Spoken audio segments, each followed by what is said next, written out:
In this series we've talked about some real old stories, heading back to the 60s and the 70s, but today we're going further back than we ever have before, all the way back to the 1950s, to the earliest days of professional cyclocross, as today we follow the story of one of the most successful German crossers of all time, namely Rolf Wolfshohl.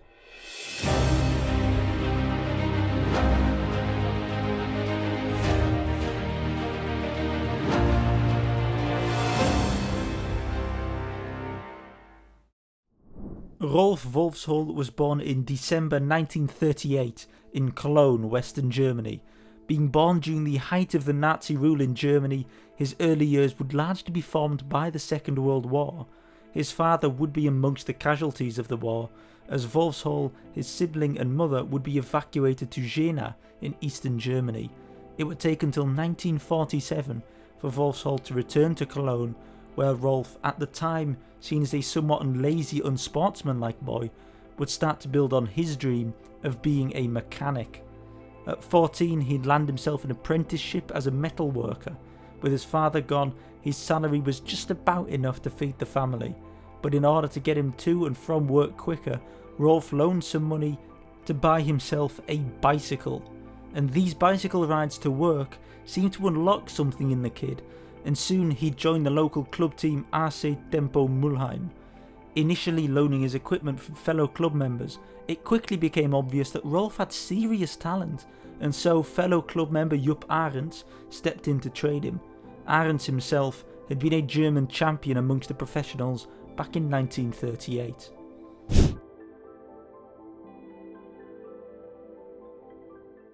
Rolf would start racing almost immediately, throwing himself amongst the professionals whilst himself still being amateur, even as a teenager. He'd take his first victories in 1954, aged just 15 or so. As his stock would continue to rise, by 1958, the now 19-year-old was ready for the big stage of cross. In January of that year, he'd win himself a first West German cyclocross title, before travelling to Limoges for the 9th ever Cyclocross World Championships.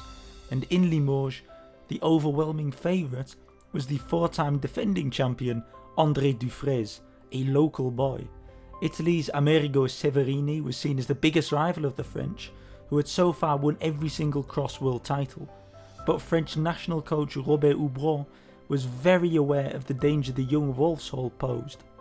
Early in the race, Rolf would find himself out front alone, but eventually experience would win and Dufresne would claim his 5th world title, with Severini in 2nd and Wolfshohl, the first German to ever podium a world championship, in 3rd. And 12 months later, with another national title under his belt, the Worlds would go to Geneva and Rolf would go in as the main favourite.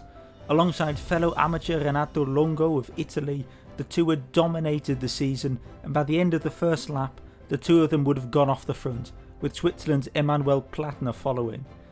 Plattner would fall away by the end though, eventually even finishing 25th, but Longo and Wolfshohl would battle the whole race, hacking lumps out of each other until Wolfshohl would be forced to change his shoe, deciding the race. Renato Longo would therefore be the first non-French world champion, and Rolf Wolfshohl would add a silver to his bronze 14 seconds later.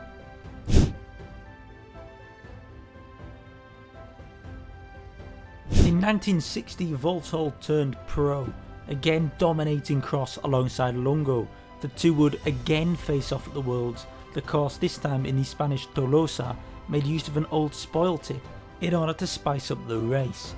A crash would relegate Rolf right to the back of the bunch during the start, but he'd fight his way all the way back to the front, eventually catching the leading duo of Longo and Swiss outsider Arnold Hungebühler. He'd need just a lap to drop the duo and storm clear to a very first world title, of course being the first German to successfully claim the world title and also becoming the youngest world champion in the young history of the sport at the time. A month after his 21st birthday, Wolfshohl is still amongst the youngest cross champions in history.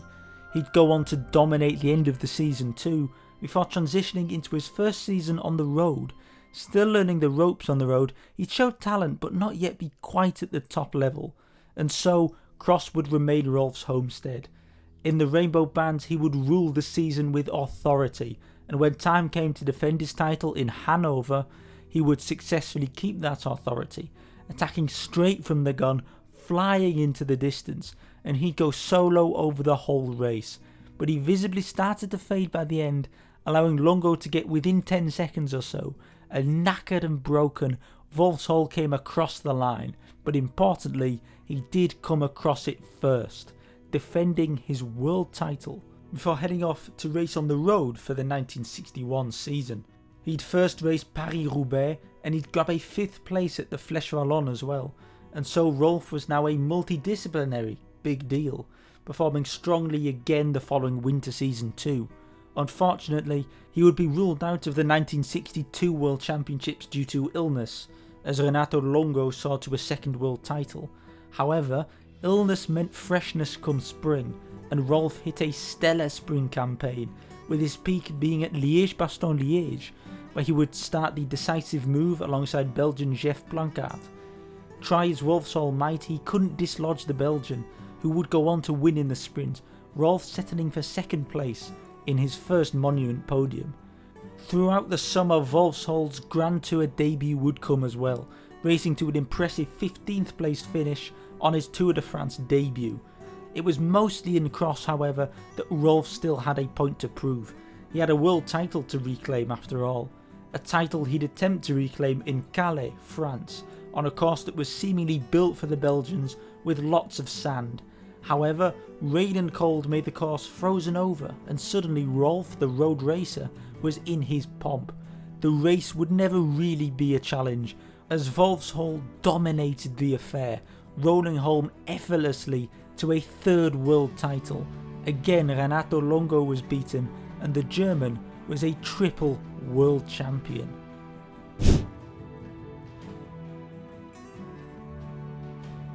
He'd conquered all in cross, and his big aims were now on the road, where in 1963 he'd claim a stage of Paris-Nice, finish 2nd at the German Road Championships, and he'd have 2 very close calls in the monuments. In Milan-San Remo he'd launch a move on the Capo Berta, forcing a selection of 5 riders, from which Joseph Groussard would jump on the Poggio. Wolfshohl would perform a masterclass in descending to get himself back in with Groussard, and in the final sprint it would be oh so close, coming down to a photo finish. Initially the win would be given to Wolfshohl, but the camera proved otherwise, and despite already being handed the flowers, it was Groussard who had won the race, and Rolf would settle for 2nd. Weeks later in Paris-Roubaix, Wolfshohl would again instigate a successful move, this time heading off with Noël Fauré. A puncture would drop Wolfshohl behind, but after the final sectors, in the last few kilometres, Wolfshohl would come back, pass and drop Fauré, only for a chasing group containing the likes of Rick van Looy to catch up to Wolfshohl. In the sprint, he'd come home 11th, knackered, battered and bruised, and this must have taken quite something out of him, because he'd basically disappear throughout 1964, and I can't find much of a reason why. Fortunately, by 1965, he would be back, racing the Worlds again, and now in Cavaria, Italy. The course would be marked largely by its need for running, something that suited the taller Longo more than it did Wolfshohl, and so, despite an incredibly close battle, Longo would be the winner as Wolfshohl finished 2nd. Throughout the spring, Rolf would once again be quite unlucky. A crash would cost him a chance at Milan-San Remo, and punctures took him out of contention for Paris-Roubaix. The season did not look like a success, as Wolfshohl also failed to finish the Tour de France. In an attempt to salvage his season, he'd raced the Vuelta. As part of the Mercier team, Wolfshohl was principally a teammate and helper to defending champion Raymond Poulidor. On stage 4, Poulidor would win the individual time trial and take over the lead of the race from Rick van Looy. Mercier looked to be in the prime position. However, on stage 8 a breakaway would go free, containing amongst others Wolfshohl and his teammate Robert Poulot. This break would amass a huge advantage of some 14 minutes, giving Rolf a huge GC lead over his teammate Poulidor. After the race, the two would be involved in an argument, with Poulidor throwing the leader's jersey at Wolfshohl and accusing Boulot of helping the German. Throughout the rest of the race, tensions would be high within the team between Poulidor and Wolfshohl. Mercier's directeur sportif, Anantin Mange, seemingly also sided with his prize asset Poulidor in a supposed show of strength, not wanting his authority questioned. However, it would be Wolfshohl who'd climb the better, and despite Poulidor winning the second time trial late in the race, Rolf would win the whole thing. And whilst the Vuelta wasn't seen as a major Grand Tour at the time, it's nonetheless a huge victory in a modern context. Now a proto-Grand Tour winner, Rolf would head into cross, and he would for the first time properly come up against a young Belgian talent, Erik de Vlaming. De Vlaming was an admirer of Wolfshohl, following his training techniques in an attempt to better his idol. In 1966, in Beasain, de Vlaming and Wolfshohl would fight out the world title. With Swissman Hermann Gretner, they would complete the podium. Wolfshohl would take up the bulk of the work, but it would be de Vlaming who outsmarted the older German and claimed his first world title. Rolf would come home in third.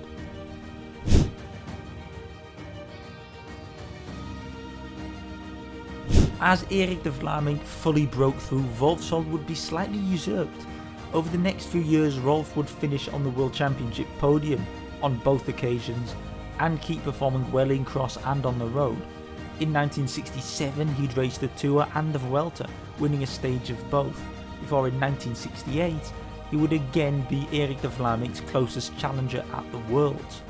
However, he doesn't show up in the results anymore, as after the race he tested positive for doping. The exact substance is sadly lost to time, but the punishment would be a 1-month suspension, which Wolfshohl would seemingly completely ignore, as less than a month later he started Paris-Nice, and a week after that he won Paris-Nice, setting up for a solid year in France. In the summer he'd race the Tour de France and again climb to his career best result in the race, finishing in 6th place in the general classification. The 6th place would be the last big moment of Rolf's career. He would keep riding for 5 more years and keep podiuming important races, but he never manages to add another cross world title to his name, instead adding 2 silvers and 2 bronzes, that last bronze coming in his final World Championships in London 1973. In his later years, Rolf would move more into a nurturing role, helping guide younger talents, most notably 1973's amateur world champion, Germany's Klaus-Peter Thaler. On the road, Rolf would similarly claim a bunch more high placings, but his only victory would be on stage 20A of the 1970 Tour de France. Rolf's final race would actually come slightly later, as he came out of retirement to race the 1975 World Championships in Melchnau. The then 36-year-old still finished in a very impressive 8th place, as Roger de Vlaming took the World Championship. And so, Rolf rounded off his career for the second time.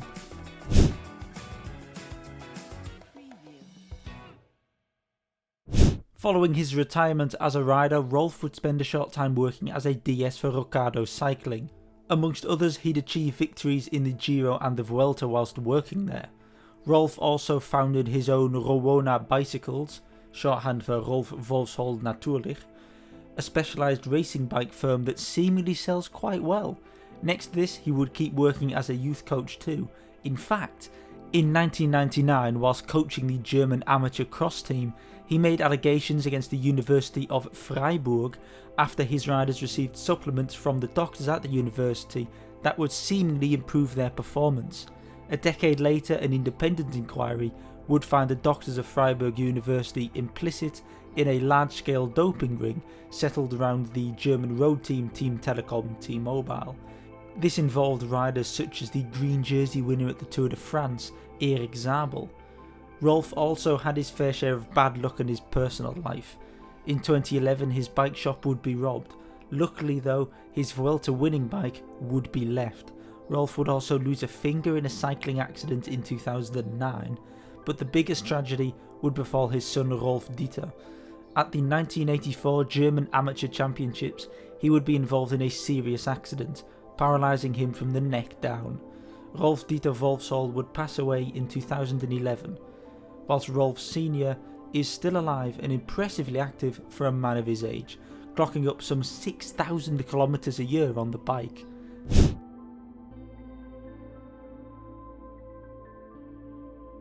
It's quite tough to really tally victories from this far back properly. There were very few records kept.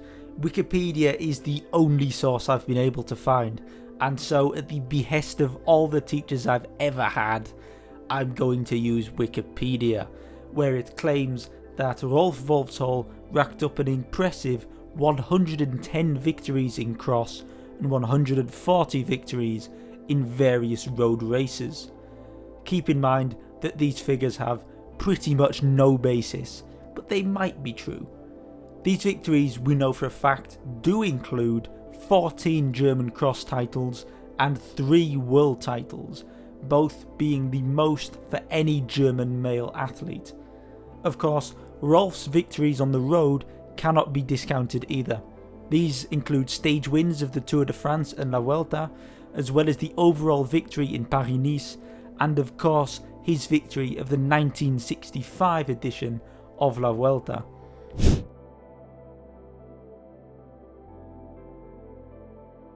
Rolf was well known for his technical ability both on the road and in cross. He was seen as a master descender, some people even describing his descent of the Poggio as terrifying. That technical ability would translate well into cross too.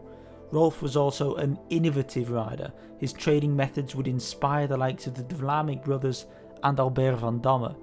He was arguably the first person to start to really professionalise cross, the person who set us on the journey that has led us to where we are now.